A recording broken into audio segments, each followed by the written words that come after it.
Hi friends, welcome back to my channel Anjana masala. ఈరోజు మనం చేసుకునే స్వీట్ వచ్చేసి పంచదార కొమ్ములండి. ఇవి ఎలా తయారు చేసుకోవాలో చూపిస్తాను. వీడియోలోకి వెళ్ళే ముందు వీడియోకు లైక్ చేసి సబ్స్క్రైబ్ చేసుకోవడం మర్చిపోకండి ఫ్రెండ్స్. అయితే మనం వీడియోలోకి వెళ్ళిపోదాం రండి. ఇవి చిన్నపిల్లలు ఎంతో ఇష్టంగా తింటారు. వీటిని నేను చెప్పినట్టు మీరు ట్రై చేస్తే చాలా బాగా కుదురుతాయండి. కేజీ మైదా పిండిని తీసుకుని దాంట్లో లగ్గుండ చేసుకుని డాల్డా వేసుకుని బేకింగ్ పౌడర్ వేసుకుని నీళ్ళు పోసుకుని కొంచెం కొంచెంగా పోసుకోవాలండి. ఇలా ముద్దలా చపాతీ ముద్దలా చేసుకుని ఇట్లా అరగంట పక్కన పెట్టుకోవాలి.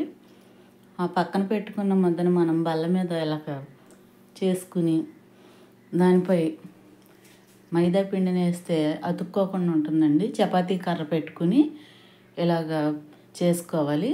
చేసుకున్న తర్వాత చాకు పెట్టి చుట్టూ కట్ చేసుకుని దానిపై మైదా పిండి వేసి ఇలా లేయర్స్గా చాకు పెట్టి కట్ చేసుకోవాలి. ఇదిగోండి చూపిస్తున్నట్టుగా కట్ చేసుకోవాలి. కట్ చేసుకున్న ఈ లేయర్స్ని ఒకదాని మీద ఒకటి 3 లేదా 4 మీకు వీలైనట్లుగా ఎన్ని వీలవుతాయో అన్ని పెట్టుకుని ఇలా చాకుతో కట్ చేసుకోవాలి.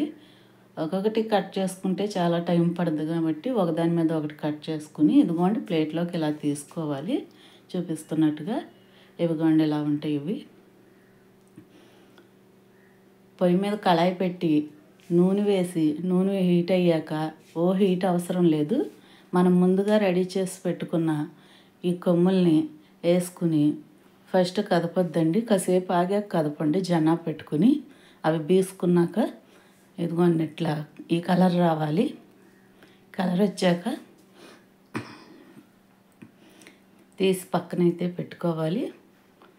అలా నూనె వాడే జన్నాలకైతే తీసి పక్కన పెట్టుకుని 650 గ్రాములు పంచదార తీసుకుని కళాయిలో వేసుకుని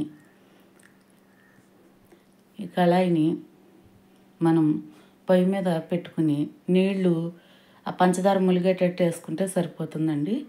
పైకండి నీళ్ళు. ఇదిగోండి ఇట్లా తిప్పుతూ ఉండాలి జన్నాతో. ఇదిగోండి వీటిలో యాలక్కాయ పొడి కొంచెం వేసుకుని మనం ముందుగా రెడీ చేసి పెట్టుకున్న కొమ్ముల్ని వేసుకోవాలి. కళాయిలో వేసుకుని ఇట్లా 2-3 సార్లు తిప్పాలి. ఒకేసారి పీల్చుకోదు కాబట్టి ఆ పాకం 2-3 సార్లు అయినా తిప్పుతూ ఉండాలి. ఒకసారి తిప్పి పక్కన పెట్టి మళ్ళీ రెండోసారి అట్లా 10 నిమిషాలకు ఒకసారి తిప్పుకుంటూ ఉండాలి. అప్పుడు పాకం అంతా పట్టేసి ఇదిగోండి ఇలా రెడీ అవుతాయి. ఇదిగోండి పంచదార కొమ్ములు రెడీ అయిపోయినాయి. నేను చెప్పిన విధంగా తయారు చేసుకుంటే పర్ఫెక్ట్గా వస్తాయండి కొమ్ములు. మీకు ఏదైనా స్వీట్ ఐటెం కానీ ఏ ఐటెం కావాలన్నా నాకు కామెంట్లో చెప్పండి. బాయ్.